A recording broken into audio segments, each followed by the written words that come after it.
सरकारने महिलांसाठी जाहीर केलेली लाडकी बहीण योजना दर महिन्याला 1500 रुपये, पण आता उघड होतोय एक मोठा गैरवापर. 2,65,00,000 महिलांनी नाव नोंदवलं, पण आता सरकार सांगतंय या योजनेतून बोगस लाभार्थी बाहेर फेकले जातील. 2,289 सरकारी कर्मचाऱ्यांनी लाभ घेतला. त्या महिला कर्मचारी अपात्र असताना सुद्धा त्यांनी लाभ घेतला.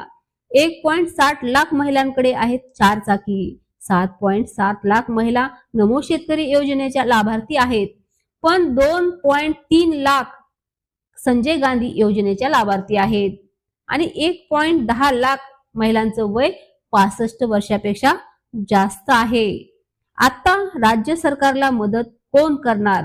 आयकर विभाग, जे ठरवेल कोण लाडकी आणि कोण फक्त फायदे उठवणारी.